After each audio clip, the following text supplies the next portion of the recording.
jocking up, Roan calls me on the cell phone, tells me, you need to get back to base and just stay away from the consulate.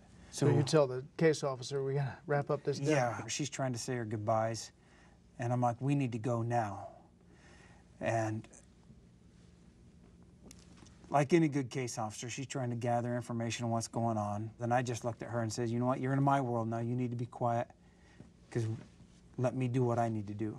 Now, you have been back on the compound in the annex for a while. You said before you felt like you wanted to be with your team, but you also knew you had a job to do there. I knew I was the only one. I mean, we had two site security officers that were a great help, but from the GRS side, I was the only one that was there. The DS guys come back first. Yes. The armor car held up, but they roll in. Yeah, I could hear when they were leaving, they announced it over the radio, and then I heard tons of gunfire and knew kind of where they were at just from the direction. And then all of a sudden they're calling that they're coming in. Hot. Coming in hot, which means they're coming in fast. Just have the gate ready. Have the gate open. You hear that flop, flop sound of the tires just, you know, they're on run flats, but you still hear that sound coming through, and both sides in the front windscreen were all shot up. You could see the relief on their face once they got in. Scott got out. He looked like a chimney sweep. He was still black almost from head to toe. I told him to get inside, get some medical help. The other guys asked what they could do, and I told them to get up on the various buildings. And we had one get up on each one of these buildings here, and I went back up on this building until our guys come in.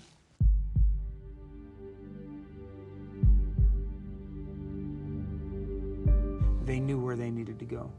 So each one of them went to their pre-positioned or pre-planned positions. Jack is up on this roof, Roan's up here. DB. Yeah, Tano and DB are Tano and DB are here. Tig is over in this corner initially, and I'm over in this corner over here.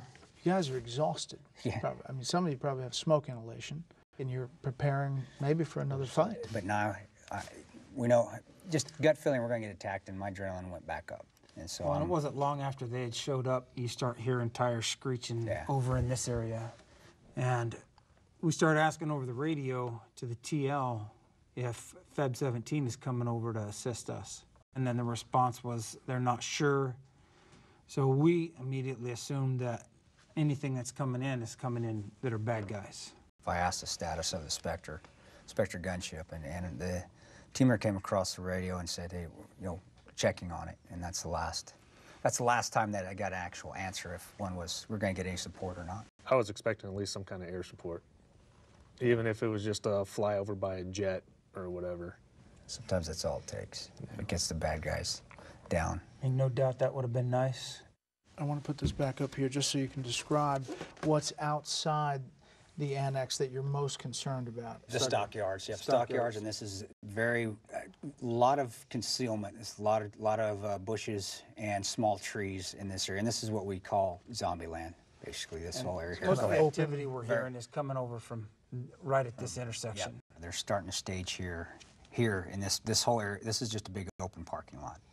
And here's the house that we're seeing people start to go into that little area. And they can come into here, and it gives them access to our back gate. So you're watching this develop in these cars and the people going into this house that you don't really know if it's bad guys or not. And what's the engagement? You're going to wait till they fire on you?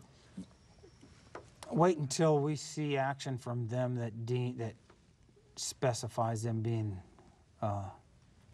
attacking us or going to attack us. I'm not going to wait to get hit before I hit back. We start seeing movement coming from this direction through the night vision goggles. The caveat here is this house had kids in there that would actually come and pester us every once in a while. You just didn't want to open fire. You didn't want to. I don't want to shoot somebody that doesn't have it coming to them, and it's definitely don't want to shoot a child. They were starting to move up on us, and I remember DB says, "Hey, I got movement." Are you lasing them? Oh yeah, I've got my laser, and I am lasing targets and saying, hey guys, I'm picking out targets, people I see, and I got on the radio with Oz and Tig. I said, you seeing what I'm seeing? He goes, yeah, I got your laser. Now, can they see it? No, No. only with night vision. At Through this it. point, when they're moving up, I mean, in my mind, they're getting ready to be, we're going to engage them. We're just going to let them get as close as possible and then take them out. The first thing they fired was a RPG, and it went flying over the compound. Came over Yep. our myself and DB's head. I was bringing water over to Oz. I got about right here, about the corner of the gym, when a gelatina. It's a huge flashbang. Yeah, it's bomb. a homemade explosive. So it goes off. It hit right here, just inside. So then what I happened? just To me, it was just, okay, it's on, and we just started fighting, started lighting them up. And I was just lasing targets, shooting, lasing targets, and shooting them. The firefight starts. What does that look like? It's gorgeous, man. Yeah, it's awesome. It's a green hue, and with the lasers dancing back and forth from target to target, you see 3-4 sets of lasers just bouncing back and forth, taking out targets, and you'll see a flash of light, which is the enemy shooting at you, and hear the rounds going past your head, and you're just re-engaging in those spots.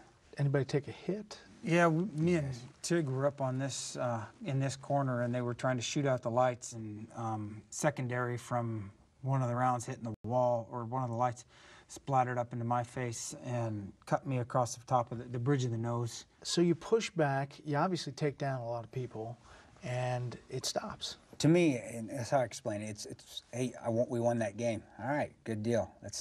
Morale goes up. I think all of us could feel it, that it still wasn't over yet. That was just the probe. That was just they're going to see our defenses, and they're going to be coming back with a bigger force, because that's what we would do. But there's a big break there then. big break. 2 hours? Yeah. 2.5 hours? Yeah. At what point do you hear about Ambassador Stevens? There was a DS agent up on the building with Jack and Scott the Wicklund, Department of State agent. and he got a phone call, and that's how we found out that he was at the hospital. By 1 a.m., local looters and curiosity seekers have entered the consulate grounds and infiltrated the safe haven. 6 apparently good Samaritans come across an unresponsive man. They take him to the Benghazi Medical Center, where he's worked on for 45 minutes before being declared dead. They have Scott Wicklund's phone, which had been given to Ambassador Stevens during the attack. Calling Wicklund's stored numbers, someone gets to the American Embassy in Tripoli and says a man has been found and he's dead. The caller provides a description matching Ambassador Chris Stevens.